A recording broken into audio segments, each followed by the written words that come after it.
Good morning, Fort McMurray, with Buffalo and the rest of the world. You've tuned in to the Mac City Morning Show. I'm your host, Elliot Pierre. We're going to start today's episode off the same way we start every episode off, with a moment of gratitude. I know you could be doing a million other things with your time, and the fact that you spend it with us truly does mean the world to me, so thank you. On that note, Jason, hit him with the intro.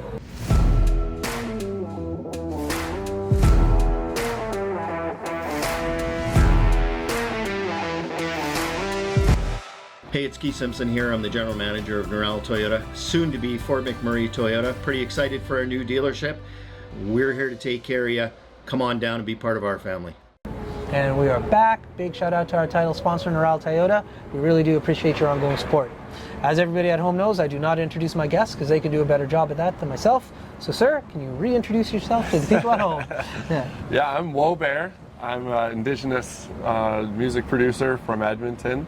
I've been doing this now 3 years, and this is my second time doing the Mac City, so Thank you a lot for having me back. And lots has changed since the last time we interviewed, and excited to get talking about it. So just actually got finished playing a festival, Frenzy Fest. Nice. I couldn't make it this year. Congratulations. I heard It was off the chain. Yeah, it was off the chains, and we got a lot of really good opportunities that have come from that. I'm super excited about that. So. Yeah, Jess was telling us. Crazy. Yeah. But I don't want to talk about that right now. Okay. You used to work at Farside. Yeah.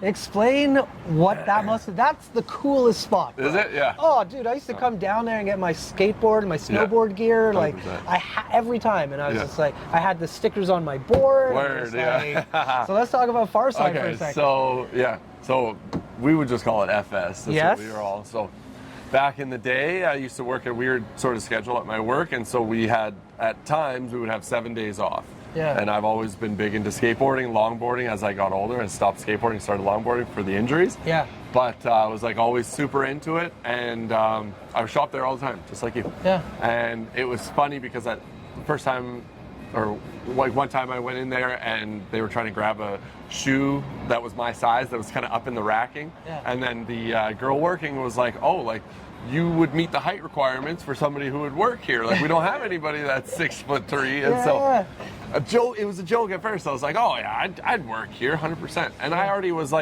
driven into my career as a heavy duty mechanic, and so obviously going to work at a skateboarding store was you're not in it for the money, you're in it for just the vibes and meeting people, and so I was like, yeah, I'd work here 100%. And they were kind of taken back, and they're like, really, you want it? And I was like, yeah. So for about 2 years, I worked there about once or twice a week. That's so and cool, man. Mostly any of the money that I made from there, I put it back into the store because I'd buy my swag. So that's where I got this shirt. Yeah, man. Because I was, It's old now, but it still fits good, and it was wicked for what it was. And, and then I got pretty close with the owners, and so I was helping with some of the orders, picking up shipments. Yeah. So FS is always going to have a sweet spot in my heart. That's so cool, man, because you nailed it. That isn't about the money. You're just there for the vibe. Yeah. And I love snowboarding. I'm so glad I had a back injury. I couldn't snowboard for 2 years because of my back. Okay. And then with my kid. Yeah.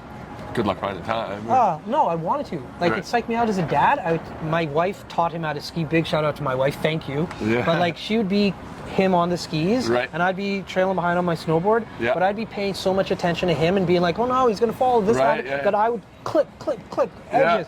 So my son, up until this year, he's 10. He thought I was a trash snowboarder. He'd be like, Dad, you're the worst at snowboarding. You fall all the time. So this year he got to the point of he's good at skiing. Nice. So I don't have to worry about him. Nice. So my back got better. So this year I just went hard. Yeah. And I took him and his school out, and I got to showcase to my son. Check this out. Look at this. Yeah. And he's like, you know how to snowboard. Not such a scrub after all. Because I'm out there wearing my Blackhawks jersey with that same thing over it. I look like a ski bum. Because I am a ski bum. That's the way to do it. That's right. So what's your favorite mountain then? Oh, easy. Marmot Basin, Jasper. Marmot Basin, Jasper. Easier.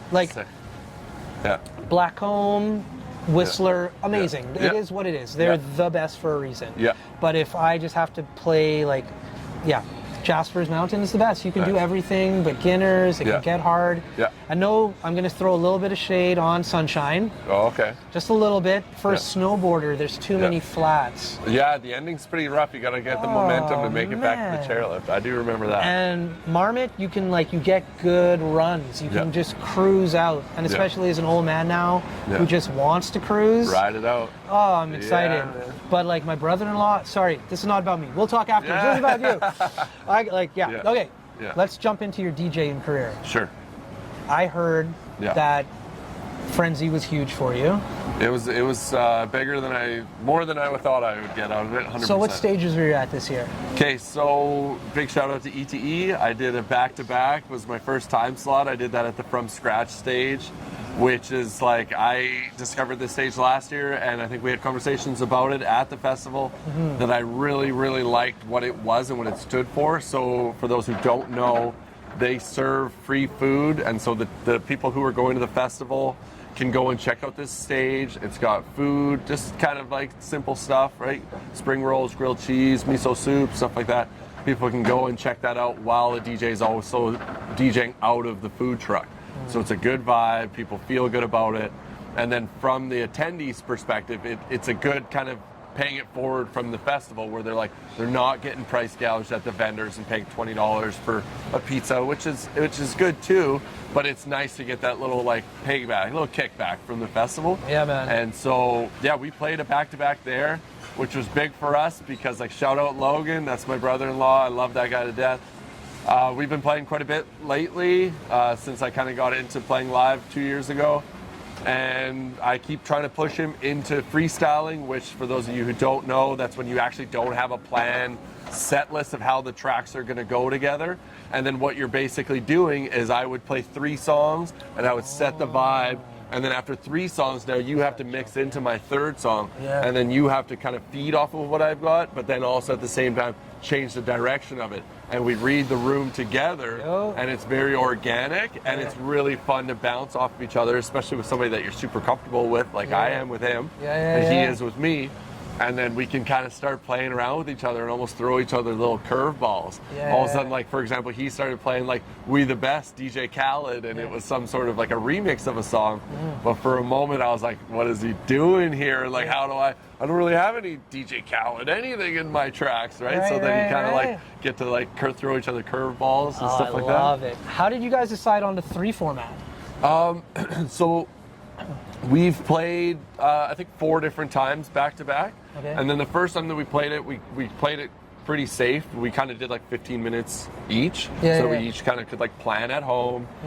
We're iron out what we wanted to do and then play together. And then we just kind of found that our system and being the guy who wasn't on the decks playing the music, you were kind of well, what do I do then? We would do stuff to kind of add to the experience, but at the end of the day, the other guy's on the tracks, right? And then so there's the 3 and 3 really works out well, and that's kind of I would say industry standard. A lot of the times they kind of run that same sort of thing. That way you get a chance to take what you're given. It's almost like volleyball, right? So when the ball comes over the net, you got to first dig it up, and you got to kind of take what's given to you, and you got to work with that, and then you got to pass it up to your setter. So now your second track is getting yourself positioned to be where do I want to go to return this to the guy? And then you can set it up, and then your hitter is your 3rd track where you're you're kind of lining that up because you really want to read the room and you think that one's going to land. And, so I love it, man. Yeah, and it's awesome. It's so much fun. So we did the From Scratch stage together back to back. Then I did my solo stage, beach stage solo set. Which was good. It was a little bit tough sledding because of the weather was really muddy. So when we first got out there was only the sound guys there. There was actually nobody there for the DJ that was on prior. And so I went there with my wife, her friends, my brother-in-law, his girlfriend, and we kind of first started as just a group of friends. And I was just going through my set that I've been rehearsing for months, and I was I didn't really let it bother me though, because I was like, at the end of the day, I'm having fun. The people around me are enjoying themselves, and whatever happens, happens. And it was pretty cool to see that, like, by the time my 1 hour time slot had ended, there was about 60 people on the dance floor. So like, people would show up and people would just kept on coming, and then they wouldn't leave. And they were dancing in the pouring rain, standing in mud. And near the end of the set, there was actually, like, because it was a bit of a walkway to get down to the stage, and there was mud all over it.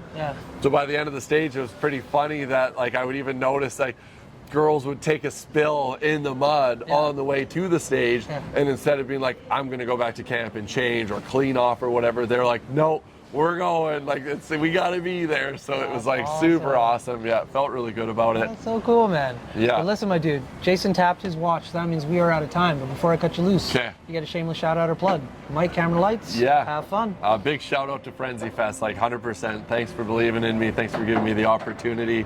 I'm just excited every time I go there. It grows a little bit bigger, a little bit better, and I just bring what I can. Like, all I want to try and do with them is add value wherever I can. So huge shout out to them. There we go. Awesome. Well, for McMurray with Buffalo, the rest of the world, that's been another episode of the Mac City Morning Show. From the bottom of my heart, thank you for tuning in. Big shout out to our title sponsor, Neural Toyota, Carrie from Patchouli Rose, and the beautiful people at Coldwell Banker. Hope you're having a great day. Peace. There we go. Didn't stop. Hi everyone, it's Carrie with Patchouli Rose here at Thickwood Barbershop. If you're wondering what to get your loved one this season for Valentine's Day, I make an all-natural anti-aging skin serum called Good Skin. It's good for men and women, and it's available for purchase here at the barbershop, downtown at the Corridor Shops and Events, and on my website. Thank you for your support.